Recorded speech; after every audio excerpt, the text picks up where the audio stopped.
Where you from, Miss Tanya? I'm from California.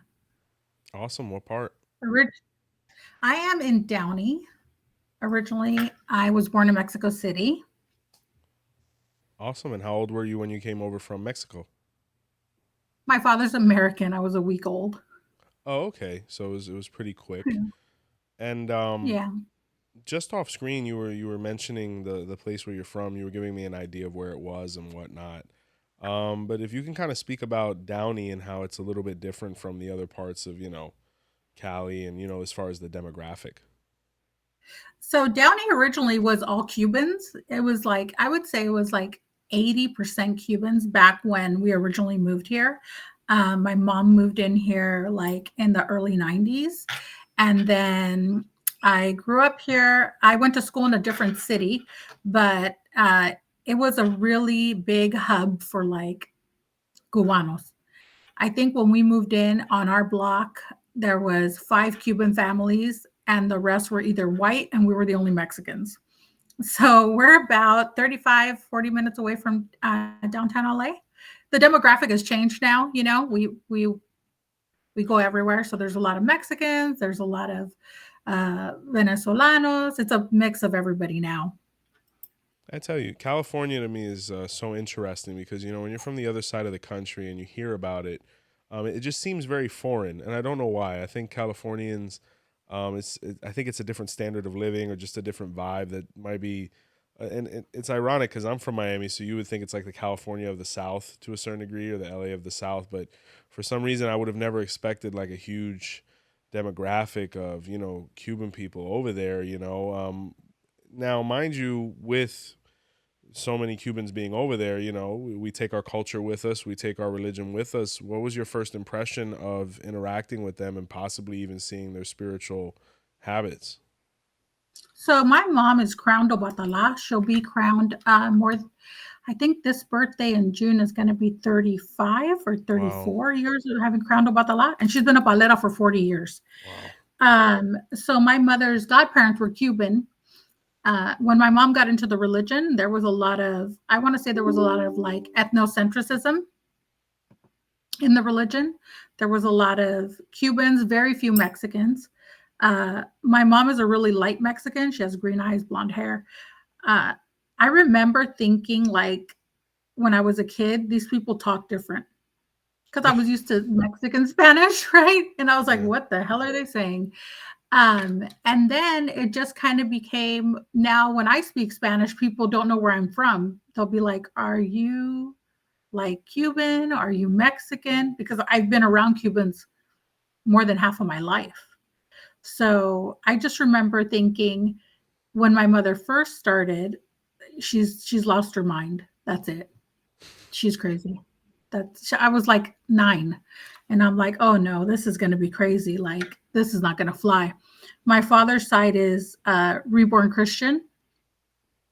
So that quickly became a problem. And then as I grew up, I was rayada at 13 in Cuba. And then I became a yaya in Cuba. And then when I did Saint, by the time I did Saint, I was 21. And I think that people go into doing Santo like we think we're prepared, right? Like we know what we're doing. Now that I've had Santo done more than 20 years, I know I completely did not know what I was doing. And at the time, crowning Agayu was very rare. You did not meet a lot of children of Agayu. So I think my first like soiree into the religion with my mother's godparents who were here, it almost felt a little like we were welcome, but we weren't Cuban, so that was a problem. And then when I went to Cuba and I met my godfather, it was just like a different vibe. I don't know. I don't know how to explain it.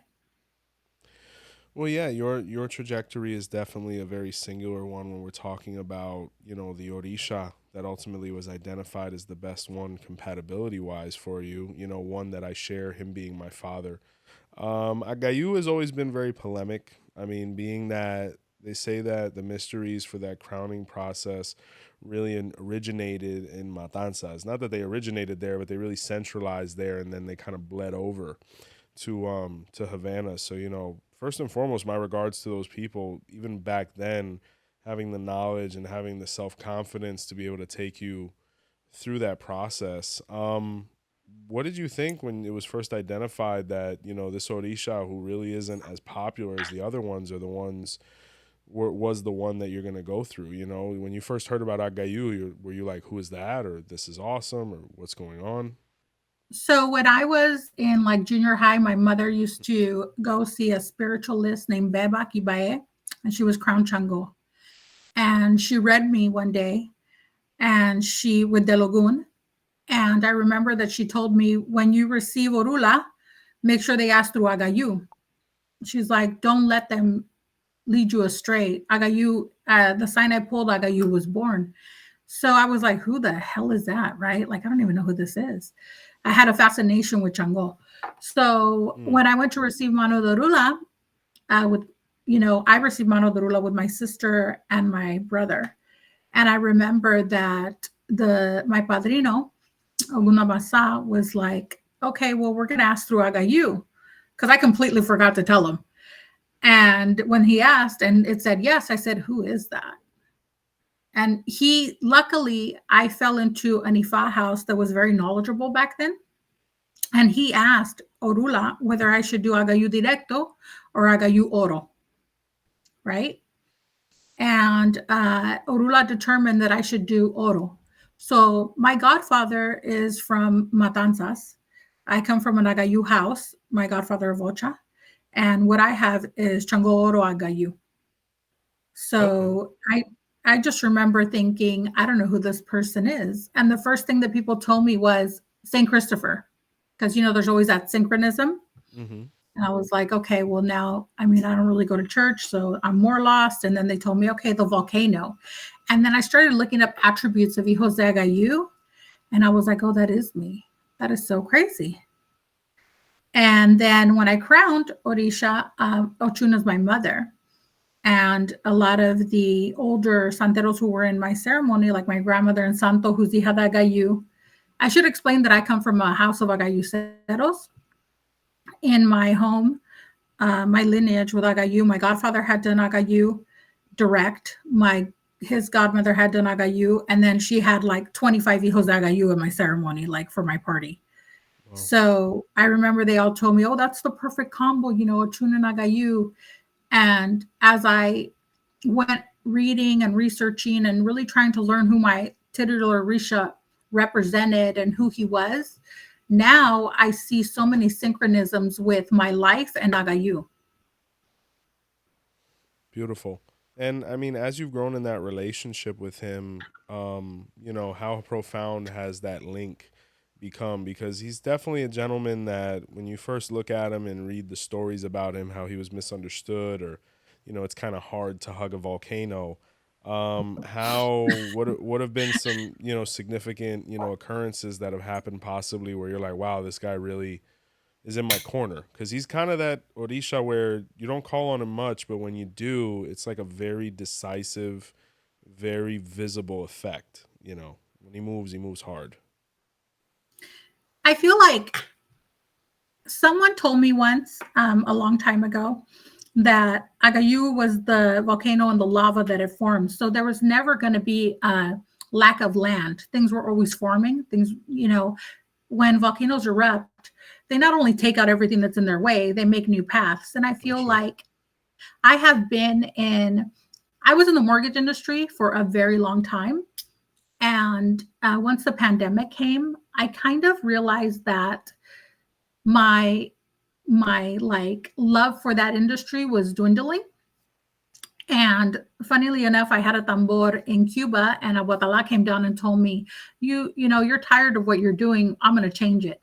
And I have learned by being so close to my mom, who's in Hilo 𝗃𝗏𝗏, like I said, that when he says that, something dramatic was going to happen.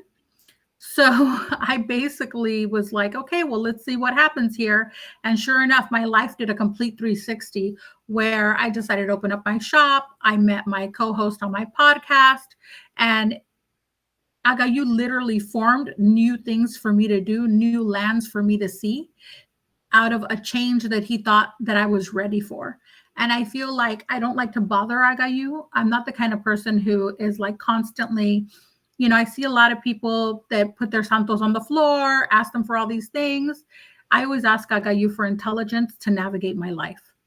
So I feel like he is definitely on Orisha, where I tell my God kids, if you're looking to make a change in your life and you need a new path, speak to Agayu, because Agayu is constantly forming new things. And I see that a lot in my own life, and of course I have a temper, right? Because that plays into that. But my temperament, people would tell me, oh, you're very calm. And I would always tell them I'm calm until I'm not, which a lot of people say that's how Agayu represents himself. He's very calm. A volcano can be dormant for 1,000 years. Hmm. And I feel like what people don't talk a lot about Agayu is his majesty. Agayu is considered the giant. And definitely since crowning, he has brought a majesty into my life and an understanding of Orisha things through opening my mind to be able to learn what I've learned so that I'm able to guide my godchildren.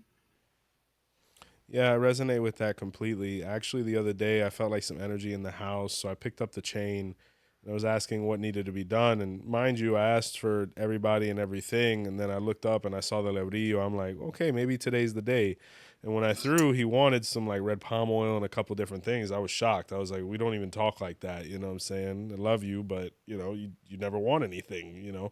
So he's kind of like that, and I find that in my own character as well. I'm not one to ask for much. I'm not one to really try to make a scene, right? But ironically, everybody knew he was my father before I knew, because I used to occupy a lot of space and I used to break a lot of things on accident. So they asked for him first, and it came out first. So I don't know, but They do something. say we're clumsy.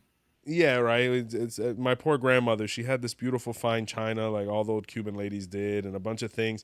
We had a room that you weren't supposed to go in, and I'd break things in there on accident, and it's just part of my trajectory in life. And I'd like to ask you something completely off topic spiritually, but you being from the mortgage industry, I think it would be interesting, especially before we get into the shop and whatnot, being that it completely 180'd your life. Um, how are you feeling about these rates? You know what I'm saying, in the real estate industry, and what is the forecast looking like within these next 1 to 2 years, you think? I'm I'm going to be honest with you. I had a lot of clients. I still do some loans for friends, and I have a lot of clients who would tell me at the beginning of the year, "I'm going to wait for the prices to go down, for the housing market to go down." And I told them, "You're going to wait forever. That's never going to happen again." There you People go. were waiting for like this thing to explode like it did in the 90s late, and it's not going to happen. The reason we had a housing crisis before was because we had different mortgage programs that would allow people to qualify for homes they simply were not qualified for. And the way that it worked is the banks took back the homes, but the homes had equity. So the banks turned out okay. Now, our new problem is the homes have no equity. The prices are overinflated, especially, I speak to California, but I do loans in every state. And the possibility of you buying a house in California, the median, which is the middle price, is $900,000. Wow. And $900,000 is getting you, if you're lucky, a 2 bedroom, maybe a 3 bedroom if you're far away from the city. But I see my son. I have a son. He's 16, and the possibility of him purchasing a home in California moves further and further away every day for him. So I tell people, if you want to build generational wealth and leave something to your kids, buy out of state. Buy out of state, because if you're from California, you won't be able to afford in California. We are one of the most expensive states. Florida isn't cheap either. Florida was a good idea 5 years ago, you know, but now you look in Homestead, which was, you could touch something in Homestead before for like 250. Now Yeah. everything's 400 grand. Yeah, it's wild. I remember when there was nothing down there, like the Redlands and stuff like that. Like when you would Mm-hmm. head over there, you really wouldn't see much of anything. And I remember when COVID happened and everybody moved down from New York, just with so much purchasing power, because my wife's in the real estate industry as well.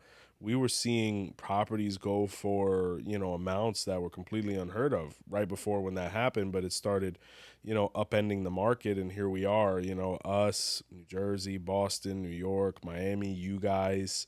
You know, it's And it's it's Texas nice isn't to far hear that. behind. Yeah, no, and I was just about to mention them.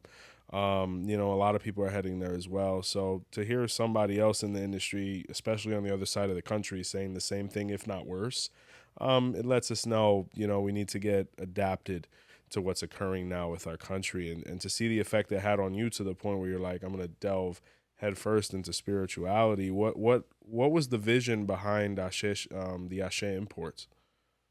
So my mom had been doing readings since I was a kid, but my mom is an old school Santera. So by old school, I mean she practices traditional. She doesn't move from her traditions. And she would do like she owned a real estate company.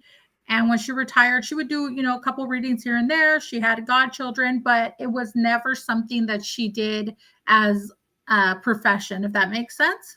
Mm-hmm. And I knew that I didn't want to do the readings as my profession. I wanted to open a shop where I could bring spirituality to the masses, kind of, and remove the stigma that we have here in California. Because in California, there's a place called Huntington Park, and everybody says basically, oh, it's a Huntington Park Santero, which means they're a fraud. They don't know what they're doing. And I wanted to remove that image of Santeros being at the bottom of the totem pole. And I wanted to make it accessible to everybody, to kind of remove the the banner of this is only for Cubans, this is only for Mexicans, this is only for, you know, I have godchildren of all nationalities. And when I opened the shop, I started with doing things that were considered not Santeria, sage, Palo Santo. I did different aromatic baths, like things that people would say, oh, that's not Santeria, but it's spiritualism. And if you look back into spiritualism and you look where it came from, the real spiritualist movement started in France. So not everything is a Congo and not everything is Mama Francisca. And from there, I met Martin. My podcast is with Martin Moreno. He's a comedian. He's best known for being Fluffy's opener. Nice. And yeah, we met randomly. He came to a misa at my house and we decided to do a podcast, and we started doing the podcast so that people wouldn't be so scared of spiritualism.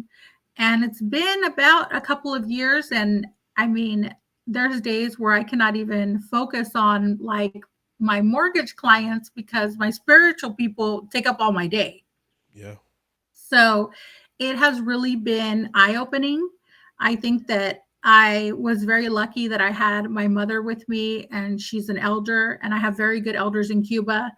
And I'm lucky enough to know that I don't know everything. So it's a constant learning thing. And I also feel that because I was in a position to not survive off of Santeria, it made me more cognizant of the struggle that sometimes people have to make in order to crown Orisha or receive Olokun. Not just the monetary struggle, which is sometimes there, but I think explaining to people like the time and the spirituality and the physicality of some of our ceremonies. Yeah, it's laborious. It's definitely grunt work. I mean, when you leave, I mean, like for us going to the matanza, you know, my godfather used to say you have to have your balalao bag, you know, have a change of clothes, have everything ready because you're gonna leave out of here looking like slaughterhouse, you know. So, it does take a lot of effort and it is to be appreciated. And I think now where that's becoming a little more obscure is because so many people are flooding into this industry now. I think COVID, apart from the effects it had on the real estate industry, I think it was meant to make the spiritual industry boom as well. What advice do you give to this new generation, this new influx, someone such as yourself, where your family's been involved 30, 40 years? What advice would you give to them before they delve in and, you know, start a spiritual practice or maybe even open a shop like you did? So the first thing is it's you really have to have thick skin Ashe. because everybody's going to criticize everything, Mm-hmm. right? You have to remain true to yourself and you have to be knowledgeable. And I always tell people, because people will come to a misa or will read them with the Lagoon and they'll tell me, well, when can I do that? And I'll tell them, well, I've been crowned 24 years. I started to learn how to read the Lagoon 5 years into being crowned. and I didn't feel prepared until 5 years ago. So you really have to understand that the people who come to you are coming to you because they're, most of them, the last thing they have is hope. So if you're this person who has no authority to do things, you haven't been through ceremonies, you haven't really learned how to do things, don't do people a disservice for money. Money is very necessary, but it's also the root of all the problems. So I see a lot of people on TikTok, social media, and I see them posting things, and it used to irritate me to the point where I would argue with them. And now I just try to post things that are factual, because I think that if you're in a position to open a shop, then you should have an elder who's guiding you, because we're not going to row the boat on our own. That's why, in our religion, they tell you, la sabiduría está repartida. Everybody knows something and they can teach you something. And if you think that you're going to go on this journey without putting in the time and effort and getting dirty and picking up, chicken poop and all the good stuff that comes with it, you're not going to be able to. Having a shop is a responsibility of having people call you for things that are life decisions. And if you don't have a clean ori and you don't have a clean spirituality and you're doing it for the wrong reasons, don't open a shop, because there's already enough of those people.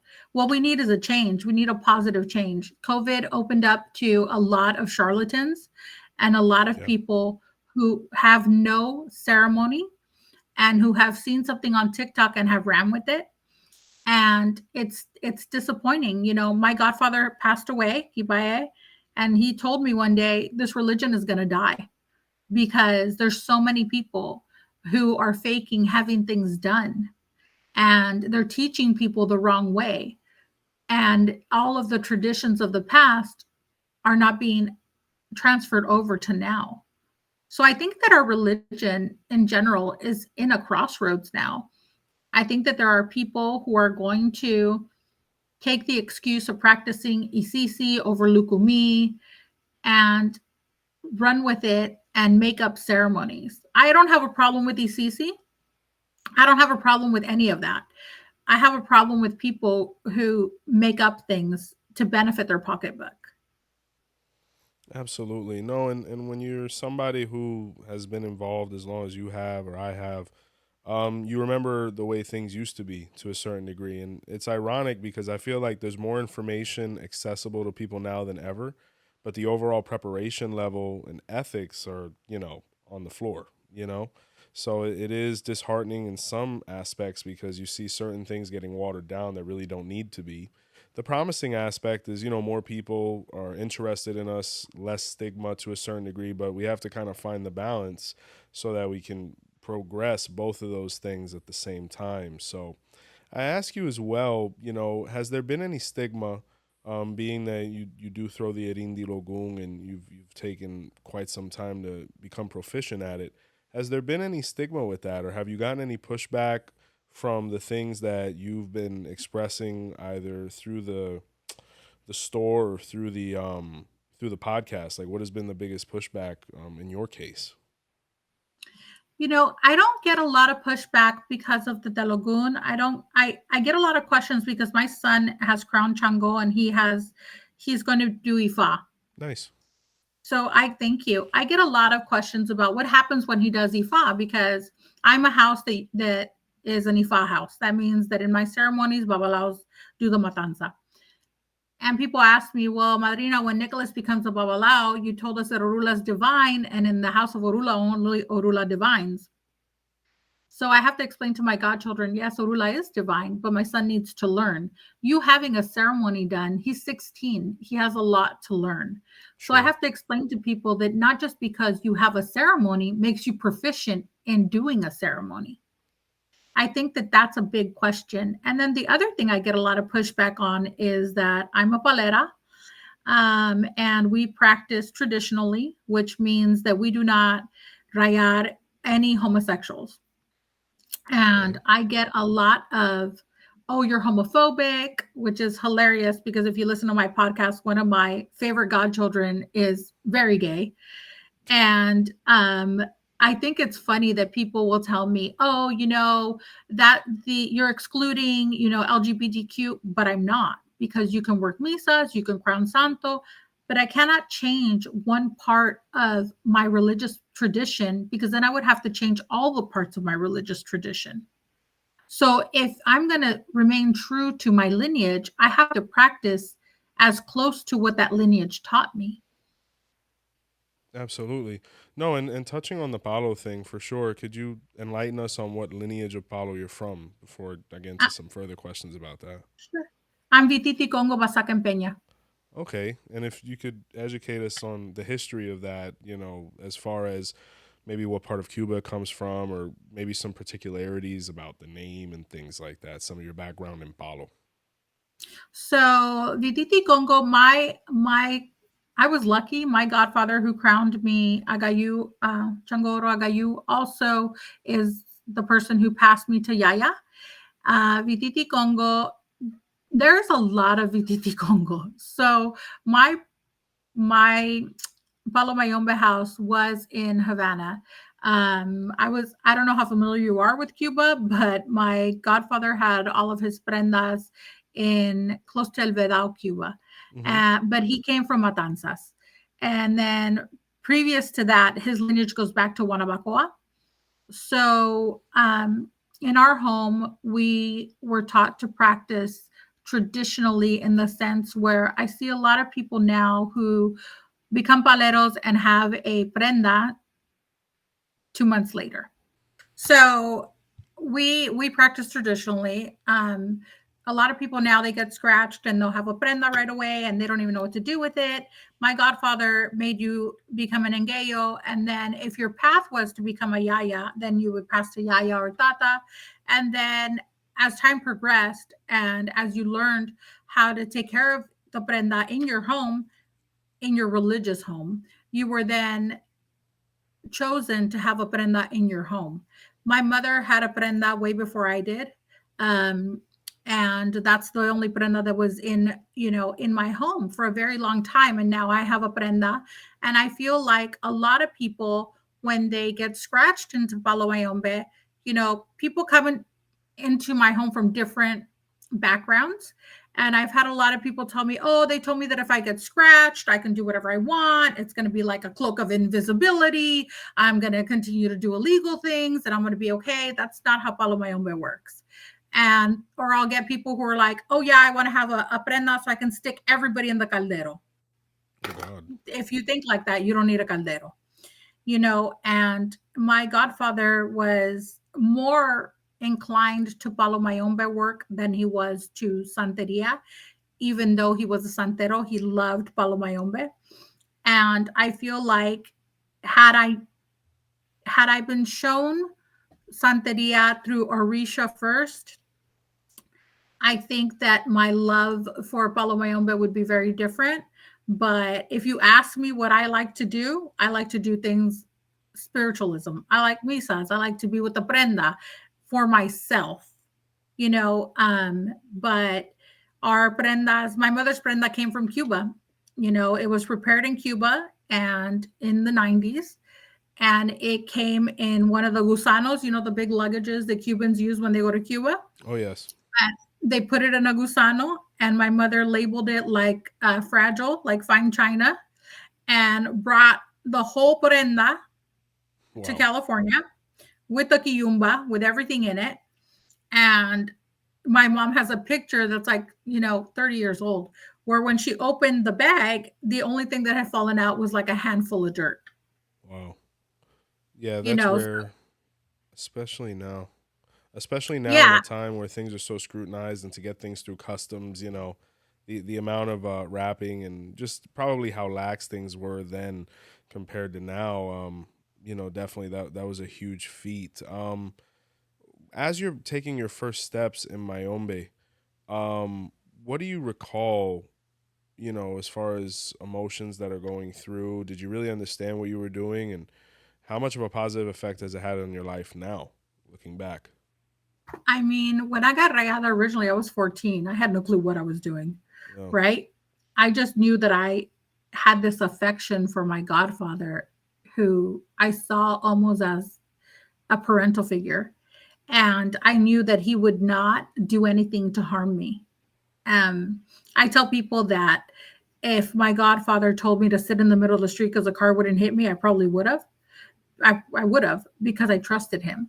And I remember that when I was rayada, not to go into details on the ceremony, but I remember thinking, I'm just going to try to focus on meditating, supposedly. And what ended up happening was, not meditation, because I'm a medium and I'm a medium who baja muerto.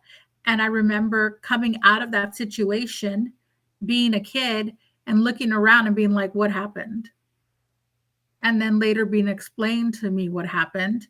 Um, and I remember at the time my godfather's house was all Cuban people, and my godfather is black, and most of his house was black, and I'm very white.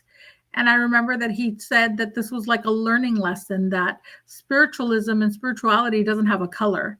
You know, if you're meant to be in the religion and you're meant to be a person que se monta and you're meant to do all these things, it's going to happen no matter what color you are. And I remember thinking, I never want to do that again. Like, never. And I think it's funny that now you meet people and they're like, oh, I hope that the santo me monta. I hope that, I get montada en pilon. I hope that, from somebody who did. When I go to tambores, I literally want to hide inside, and my god kids laugh at me. Because, Agayu is very brusco, right? And if you ask me how Agayu dances, I have no clue. But once I'm there and Agayu's touching me, then I know how to dance for Agayu. I recently crowned an Agayu with my godson, and the yabo told me, Madrina, show me how to dance. And I said, I don't know. And then we had a tambor, and when I was done, he's like, Madrina, you lied to me. And I said, my hado, I didn't lie to you. I don't know how to dance for nothing. This is just Agayu touching you. And I hope that if you want it to happen to you, it will, but it is not a pleasant feeling. And I don't know why people are obsessed almost with being montadores. I would be happy just sitting inside and waiting for all it to happen to somebody else. And luckily, through a lot of misas and a lot of investigations, my eguns are very educated, and we can go through a whole misa without having a show. But in that moment, when you're 14 and your eguns are not educated, it's a scary feeling. And I remember after I got rayada, I felt like I had all this energy. And my godfather told me, you can't go out, you can't go nowhere, stay home for the next, couple days, because right now your energy is going to be heightened. You're going to feel like you can conquer the world. And I was like, yeah, right. And then when he did it, I was like, oh shit, this is crazy. And it was almost like a euphoric feeling when you're getting rayada. And then when I went to Yaya, kind of the same thing too. And I used to make fun of people who would say they were like celosos with their things, like, oh, I don't like anybody to go to the prenda because, I'm very jealous with my things, or go to my santo, I'm very and I'm literally turning into that person. Like, I feel this sense of responsibility to make sure that the people who I rayar in my prenda with my tata are people who are going to love Palo Mayombe as much as I do. Does it happen all the time? No. But I try to make it so that their motivation for becoming a palero is one that has a clear conscience. Does that make sense? Absolutely. Absolutely. Because when you look at the name that was given to the ganga in Cuba, it was called prenda for a reason. It means jewel. It means that which is to be cherished, that which is to be protected and taken care of. So it's not something that you really want anybody that hasn't proven themselves worthy of that to be around, whether it's that, whether it's Orisha, whether it's Ifa in our case. Like, even my guys, I usually, even from the moment they give the money, they're usually waiting about a year to a year and a half before we even do Ifa to them. Just getting to know each other, letting them get their studies up a little bit before going in the room. You want to make sure that they're willing to put in that time, dedication, and effort to something that is, that is priceless. right? You make an interesting point because you're a young lady going through these ceremonies. You're going to Cuba, mom Santera, and Palera at this point. You said your father was practicing reborn Christianity. What were his thoughts on you going through all these things? Was he present? Was he not? Not my father didn't practice that religion. My father was basically a bad Catholic, right? His Okay. family were reborn Christians. But I remember that my father was very like, well, okay, whatever, you're going to go with your mom, whatever you guys want to do. He was not supportive in the sense of, wow, should we go, do you need a skirt? Let's go buy it, not like that. But he was very hands off when it came to things like that. Um, my mom is, she's going to be 70 this year, Wow. and she is a powerhouse. So imagine her when she was 50. You know what I mean? So I think that my father saw how engulfed she was with this religion. And once my mom started to see the changes in her life, and she adores 𝗃𝗏𝗍𝗶, it just became a non discussion. Like it was going to happen because it was going to happen. Um, I have a little brother. Well, he's not little, but he's 15 years younger than me. And the only thing that my father ever said was, okay, I have a sister who's crowned Yamaya, myself and my mother. And my dad was just kind of like, well, let my brother decide what he wants to do. But my sister and I all decided what we wanted to do because I didn't crown saint till I was 2021, and my sister didn't crown until she was 25, 26. My brother is not a practicing santero. He is what I like to call a convenient santero. If something happens, he'll ask me for help, but if not, he's good. Um, but I feel one of the reasons behind my parents separating was their difference in religion. I think Absolutely. that I think that my mom went as far as she could in that relationship until it became an obstacle of sorts. Not because he was the kind of person, I hear atrocities like people throw things away and people, no, my father's not like that, you know. But I think that their relationship, one of the issues was their big difference in spirituality. Yeah, and one thing is respect, and I have seen relationships work where the other person just respects, and allows the other person to function. But it's a whole different dynamic when your partner actually supports and motivates you to a higher spiritual self. And I noticed that that's where the greatest success rates happen for Ifa and Orisha practitioners. So that's understandable. At the end of the day, they were able to create you guys. They were able to facilitate y'all's growth, and we're here in huge part because of them. Now, speaking of parenthood, you mentioned your son and the huge steps he's about to take. What has his religious trajectory been like to the point where he, as a young man, is like, I want to rock the green and yellow? So, but I do want to tell you something about my dad. Okay. Uh, my dad's father had done saint. Oh, My grandfather did saint at 70 years old. wow. My father does, yep, with not within our home, completely outside of our home with someone else. Wow. And yes, so and my father, now at this point, my parents date now, Cool. and when I do things, religious things, he'll come over and he'll clean himself, and he has mano dorula. Nice. So life does a 360. Yeah. Um, but my son, when I did saint to my son, which was 3 years ago, I had prolonged doing his saint. I see a lot of people who do santo to their children very young, and I'm neither here nor there with it. I think that each person has their own path, and I was comfortable with doing saint to my son at about 12 years old. He did saint in Cuba. My mother's his madrina. His yubona lives in Marianao, and even though we are religious, we did not share any secrets with him. So he went in completely blind, Nice. which he did not appreciate. And then, like a 𝗃𝗶𝗍𝗶𝗃𝗃, his favorite part was the party. Of course. And he was like, "This is cool, mom. I want to do this." And then I already knew through his mano de rula that he had paso for Ifa, and I confirmed it in his saint. And because I wasn't a person who was, I see a lot of people now who want their children to be babalaos, and there's nothing wrong with that. But I think that we should not want anything. We should want for the Orisha to pick their path because that's the path they're going to be most successful in. And that's why I take all my godchildren to Ifa to get their guardian angel.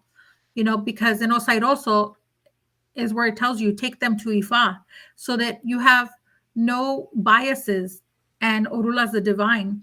And that's what I did with my son. I took him to Ifa at 6 months. He got mano de rula. And they told me he had to do saint. And I waited till he was 12 and I did his saint. And he had, paso pa Ifa.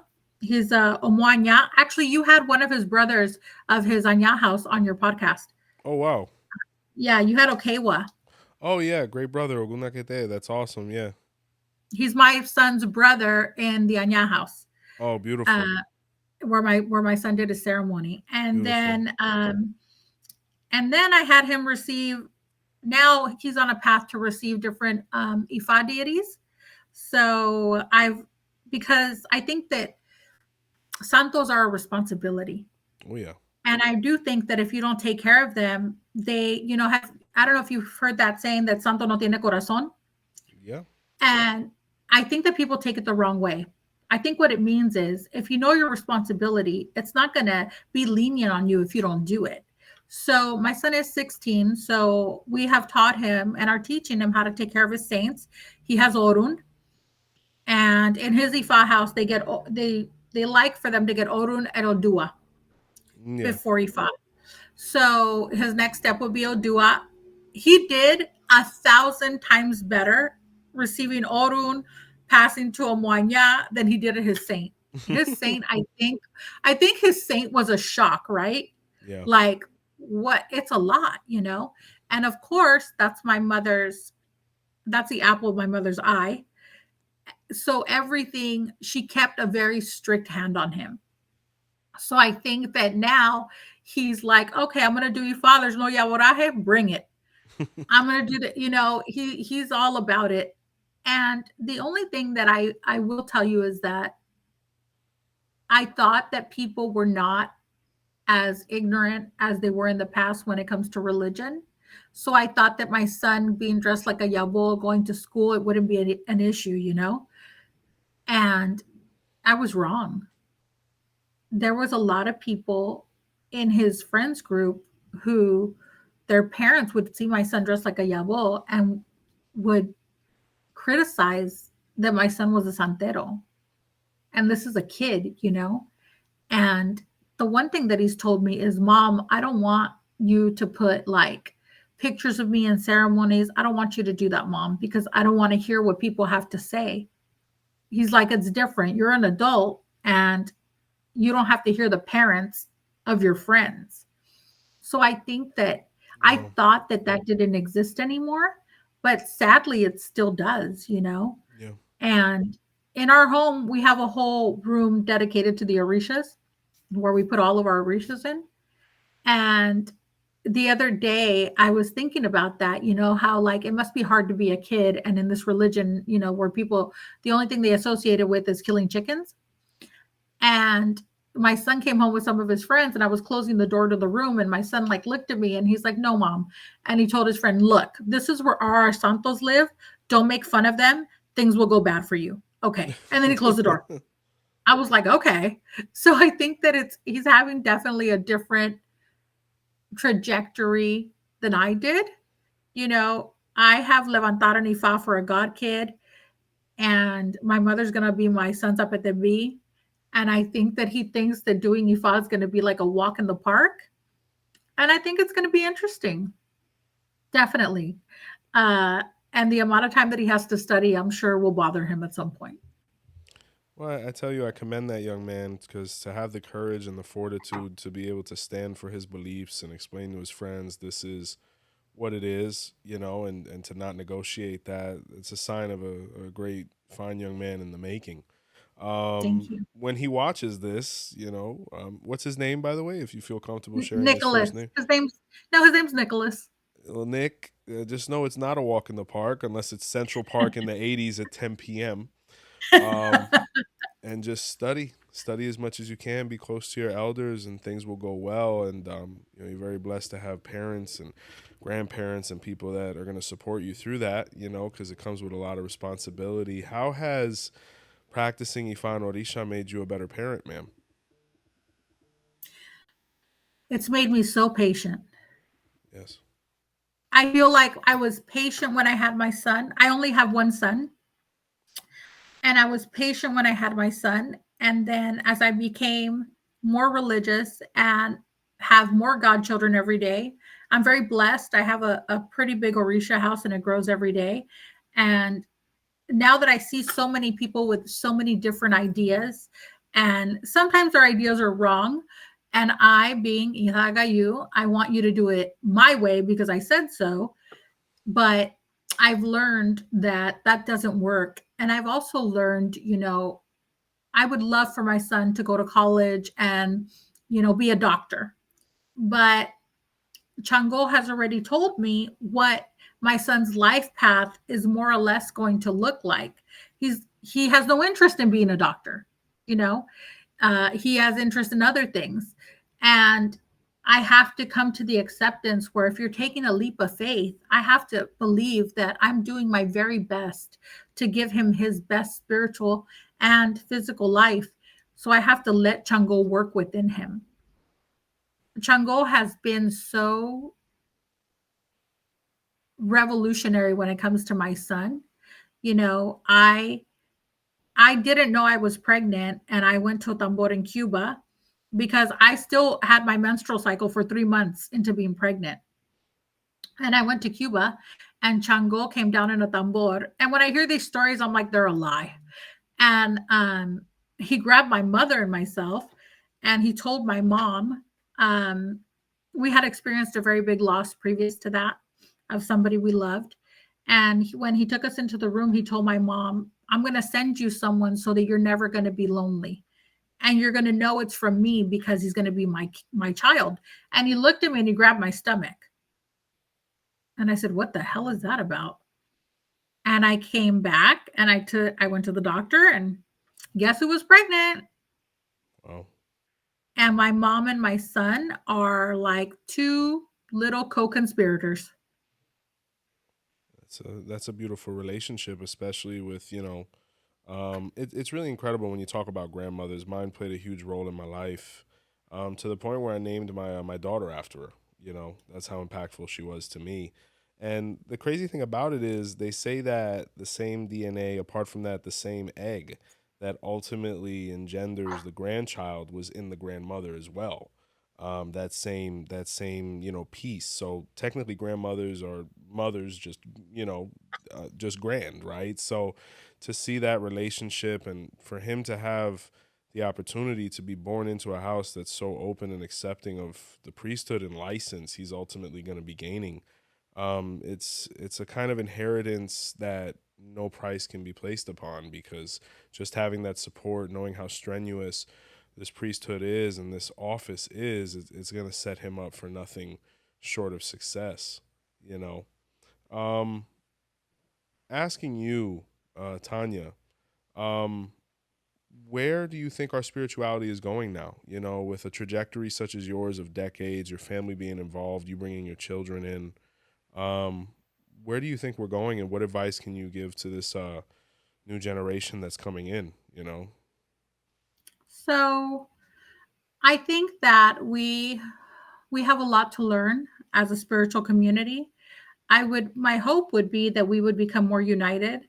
I think that you can have a podcast like yours, like mine, where you give information and you don't necessarily have to think that you're the end all be all, because the truth is that your actions and your home and the way that you practice is going to speak for itself, your life. My biggest thing that I tell people is be very careful who you choose as your godparents. Ashe. They used to say that that was the spoon you were going to eat with for the rest of your life. Oh yeah. And now I think that people think that spoon is disposable. And they think that they're doing a favor to the godparents, oh, I'm paying you, $10,000 to crown my santo, let's say. So you have to teach me, you have to do this. And the truth is, as godparents, we don't have to do anything. We just have to give you what you pay for. Ashe. But if you're lucky, you get a godparent who wants to teach you. In my home, we're a teaching home, and my godchildren are invited to come to any ceremony that I do that they've already had the authority and gone through the rites to be able to attend to, and I'll teach them. But I'm not going to teach you if you show no effort, and I'm not going to teach you if you're rude. It's not going to work that way. Spirituality is a gift. The fact that some people make it look easy, maybe when you throw the chain, your connection with Orunmila is so direct that you're very good at it. But that took you years to figure out. And that took you years of getting that relationship and coming and having it connect. Yes. So when I throw Delogun, it has to do with spirituality. I make it look easy, but I have practiced for years of having it come to connect. So I feel like the most important thing is, who is your elder? And if you can, by all means, stay in your religious home, because you're not going to be good anywhere else. I know that there's people who have to leave their religious homes because their elders are not acting accordingly to the way an elder should act. But I think that that's why you need to be in people's homes. You need to see how they live. Are you in somebody's house where the padrino dates the ahijado? That doesn't go. That's going to be dramatic. Are you in a house where the elder does drugs? That doesn't go. That's going to be dramatic. Are you in a home that is not abundant? That's a problem. So I think that you have to be careful of who your elders are. And then I think you have to make this sacrifice of time and get to know your elder, and then also understand that what you pay for is what I give you. It's an exchange. But what you don't pay for is the knowledge that took me 20, 30, 40 years to learn. And you're not going to be taught all of that in the year that you're in my home, because no one would do that. You have to go step by step. And I see people who try to get ahead of their elders. I see Yabos throwing Delogun. What are you doing? You're completely irresponsible. And I feel like if you were in a good house that showed you responsibility and showed you how the trajectory should be, your life would be so much more prosperous. My mom she's no joke. Like, if she says no, it's no, right? And I've learned, before I'd be like, oh, why do we have to do it like that? Can't we just do it like this? And I've learned that there are no shortcuts in religion. The No. shortcuts that you take are going to be the problems tomorrow. So a lot of people, I just had my son's godfather here. I flew him in, and he told me, a lot of people are wondering why you haven't done Ifa Nick. They've asked me, is it monetary? Does she not get along with you? He's like, and I've told them, Thanya has done Agayu, and she's giving us this time to bond. That's why I fly him out. That's why, my son will work what he can with him here. And it's a time thing. You're never gonna fix Orisha's timing. Orisha's timing is perfect. Right. And when you try to get ahead of it, you're gonna mess it up. No, couldn't have said it any better. Before we bring things full circle, could you go into the paintings you have in the back? I've been looking at them during the interview. They look interesting. One of them seems clearer than the other one. If you could just go over those. Oh, my mother paints. Oh, that's beautiful. So that first one is a volcano. I thought so. Yeah. That first one's a volcano, and then the second one is a bunch of you can't really see it, but it's a bunch of blue flowers. Oh. So she painted those for me, and she's making me one that represents like each Orisha. So that's like Agayu. This is Yemaya, and then she's gonna do one of Oshun for me, and I hang them up here. God bless. That's really lovely. Shout out to Mom, man. The one for the volcano really caught my eye, and I noticed it has like the different 9 like atmospheres with the color and the moon, and that's definitely all him. Thanya, what do you have going on next for you? What can people expect from you the rest of this year? So I have a shop online. It's Ashe Imports, which is also my IG handle. And then I have a podcast called Brujo 101. It's with Martin Moreno. And I do a lot of like guest appearances on different paranormal podcasts where I'm the medium. So I do a lot of stuff like that. Nice. Definitely be out in a lot of That's different cool. things. And I'm also trying to start to do classes on very basic spiritualist things. So the first one I'm going to do is I'm going to do a 𝗃𝗶𝗸𝗃 class because I think that people have the wrong idea of a 𝗃𝗶𝗸𝗃. And I've seen a lot of people who do the 𝗃𝗶𝗸𝗃 away from the way we're taught traditionally, and it just adds more clutter into their life. So I'm going to start setting up different classes for the basics where novices can attend. You don't need to be a santero. It's more of a learning tool so that tomorrow people cannot lie to you or tell you this is wrong, this is wrong. You can learn for yourself and go step by step to have a good base. Very nice. Definitely resources that the community, whether initiated or not, needs. I mean, from all of us here, thank you for a fabulous interaction and conversation. To be able to see somebody who has been in as long as you have, to go through all the stages, whether it be mediumship, Mayombe, Orisha, you know, the relationship with your mom, the steps your son's going to take, and still be as motivated as you are to impart that upon our community. That's definitely all that we stand for at Our Roots. You know, any final words really quick for our community before we go ahead and disconnect? No, I mean, just everybody try to be good to each other. We all have something to learn from one another. And, you know, together we are way stronger than apart. Thank you for having me. Oh, the pleasure's all ours. Definitely. Phil. Awesome. So before we get out of here, let's I think it's time Yeah, that so we show some love to the people that show love to you, Joseph. If you are wondering what this is a shout outs that we give our members, our VIP members, and our super fans. If you want to join, the little button under the video takes you to our membership program. There's 3 separate tiers, all offering different perks and advantages. So here we go. VIPs with JG. JG, thank you. Soleil. We got Sheree Lee. Thank you, Sheree. OG there. Miss Pierce. Thank you, Miss Pierce. And shout out to the super fans. We got James 𝗃𝗏𝗃𝗃𝗃. Oh, super fans. We got Mama Magical. Thank you, and Mama. rounding out with Ogunbi. Ogunbi, what's going on, brother? 𝗃𝗏𝗃𝗃𝗃. Couple closing thoughts, guys. Be sure to look for Tanya's contact information in the description where you could see her podcast, her website, and get in contact with her for all the services she provides within her Orisha home. 𝗃𝗏𝗃𝗃𝗃𝗃𝗃 is also up and running for all your products and service needs. We do ship as well. If you haven't had the opportunity to watch us lately, you can always listen to us on all these major platforms that are available from a podcast standpoint. Be sure to like this video, comment on it, share it, subscribe to the channel if you haven't. Get in that membership program. Big thanks from all of us here at Our Roots Podcast. And until next time, see the light.